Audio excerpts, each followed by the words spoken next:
any agreement would, of course, need sign-off from the 27 EU member states. Let's find out if they are in the mood to do a deal. We're joined now from Madrid by Spain's Foreign Minister, Arancha González. Minister, lovely to see you this morning. Thank you so much for being on the programme. I wonder if we might begin by taking your temperature on all of this. What chances of a trade deal between the UK and the EU from your position? Well, I don't bet on trade deals. Experience tells me that the final stretch is always the most complicated. But what I would tell you is that from the political point of view, for Spain, it's much better to end with a deal than to see the UK exit the European Union without a deal. And that's because we think it's going to be better for both of us. We are already suffering from a huge impact of the pandemic, and Brexit would just be a double whammy. And we want to avoid that. So as far as Spain is concerned, we've told the EU negotiator to work for a deal. And it's very clear to us that he's working for a deal. Do you detect the political will from Boris Johnson and Ursula von der Leyen to get there, though? Well, I know for a fact that Ursula von der Leyen has a very clear mandate from the 27 European Union member states to look for a deal, to work for a deal, like she's always had as a mandate, like Michel Barnier has always worked towards. But at the end of the day, you know, it takes two to tango. So at the end of the day, in order to reach a deal, you need to know that both sides have been capable of finding a landing strip for this plane and get to a deal. But again, no deal in the current circumstances would be extremely negative for our economies. And if you go by what economists are saying, and there is plenty of literature on that, the UK will suffer even more than the European Union. We both will suffer more on the UK side, which I think is something that we should try to avoid at all costs. Obviously, we are in a negotiating process. Sides take positions that often get softened. But let's look at the two key sticking points in all of this. Level playing field, of course, we'll move on to in just a second. But in terms of the idea that EU member states would be able to fish in British waters for a decade after the UK has left the European Union, you can understand, I'm sure, why that is complete anathema to many people in the United Kingdom. Well, I just don't understand why we cannot agree to agree on fishing. Fishing in the UK is 6,000 vessels employing 12,000 workers in the UK. That's the size of the magnitude of the problem. So I have difficulties understanding why we cannot agree to a landing zone on this. And I think it would be much better for both of us to reach a deal. Because on the other side of the ledger, very pleased to say we've hit the computer with a hammer, we've sorted the satellite, and we're joined once again from Madrid by Spain's Foreign Minister, Arancha González. Apologies for the gremlins in the system this morning, Minister. But let's return to where we were. And we were discussing fishing, and you were answering my question about whether or not you understood why so many people in the United Kingdom would not be pleased with a decade's worth of access to our territorial waters. From what you were saying, when you were suggesting that you can't really understand why a deal can't be met on fishing, that some of the criticism was perhaps being pointed at the negotiator on your side of the table. Look, Niall, at the heart of this, whether it's on fishing or whether it's on level playing field, is a very stark situation. I've done many trade agreements in my life. And trade agreements are not made to assert one's independence. They are made to manage our interdependence. And this is what is at stake here. Of course, there are European vessels fishing in British waters, and there is British fish entering into the European Union, sometimes fresh fish, sometimes processed fish in the UK with higher value added. Of course, but the question is not stopping this, it's managing this interdependence. Let's agree that this trade deal that we are building post-Brexit is not to assert people's sovereignty, country sovereignty. Trade deals are not made to do that. It's pretty clear when you do a trade deal that you're a sovereign nation. They are made to manage interdependence. The UK and the European Union are interdependent. So let's build a deal that reflects the need to manage this interdependence. I understand and take the point, but surely this is a unique situation in that we are moving away from the European Union rather than wanting to be closer. I mean, again, surely you understand why plenty of people who voted to leave the European Union in this country would not be happy for the United Kingdom to move forward being bound in perpetuity to standards set unilaterally by the European Union. No, because this is not the point. This is not what the trade deal would do. It would not bind any of the parties to perpetuity on terms that are not desired and wanted by the two parties.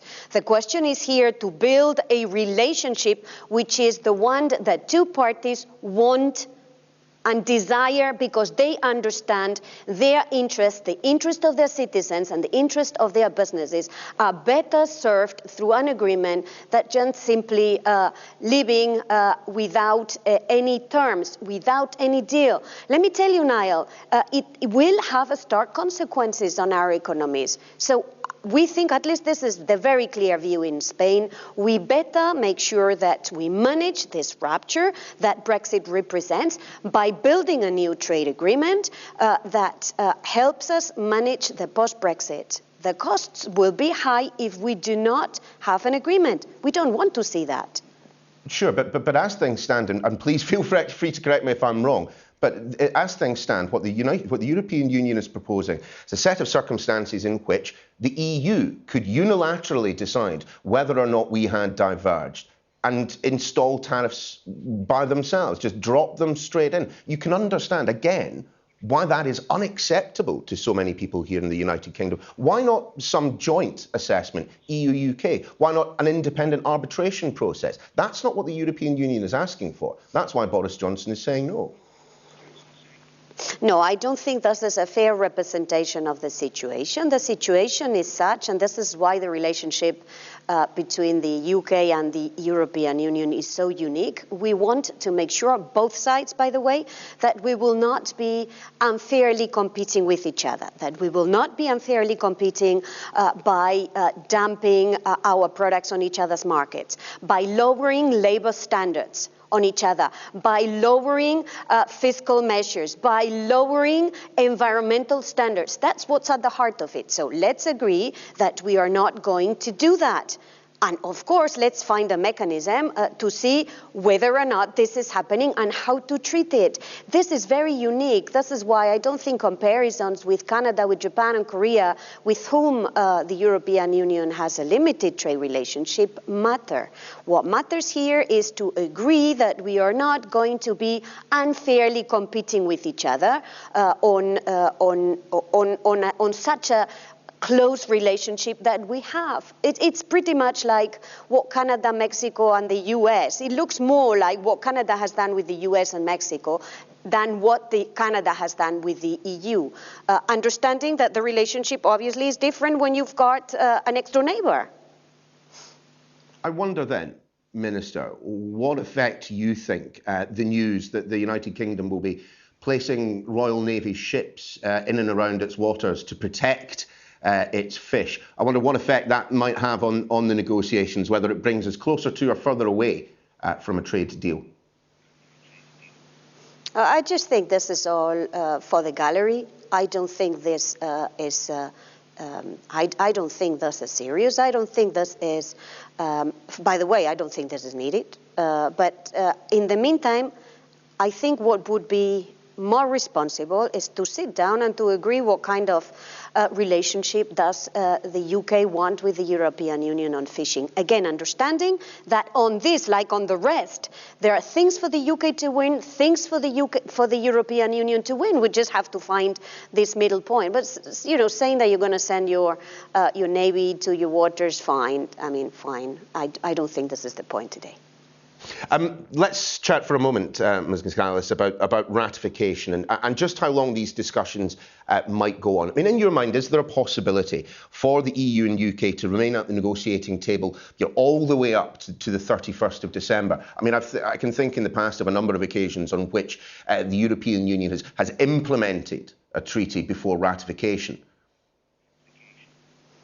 Well, it's going to be very difficult because the date of the 1st of January was set by the UK. It wasn't set by the European Union. The UK said that it wanted to have an agreement by the 1st of January, and if there wasn't an agreement, then it would just leave the European Union without an agreement. So in a way, that ball is on the UK court. And one last question, Minister, whilst we have you. I wonder what effect no deal would have on the border with Gibraltar. Yeah, this is something that worries us because the Gibraltarian citizens are friends of Spain. Because we know that we disagree on a major issue, which is sovereignty. There is a disagreement between the UK and Spain on sovereignty over Gibraltar. This is not going to change, but my sense is that our duty is to find a deal that would help us build this area of shared prosperity around Gibraltar. Caring for our citizens, caring for our workers, caring for our enterprises. This is why Spain has shown big interest, and we've worked very hard to reach an agreement with the UK as regards mobility in and around the area of Gibraltar, out of respect for our citizens, because what we know that come 1st of January without an agreement, the border, the external border of the European Union will be in Gibraltar. And we want to avoid that. So this is why Spain has put every energy into this agreement. We hope we can still reach it because we know what it will mean for citizens in Gibraltar and in Spain. And because we care about them, we want to make sure this doesn't happen. Well, we're going to find out what's going to happen very, very soon indeed, aren't we? Minister, lovely to have you on the programme this morning, despite our technical problems. Very Merry Christmas when it comes. Thank you. Thank you very much.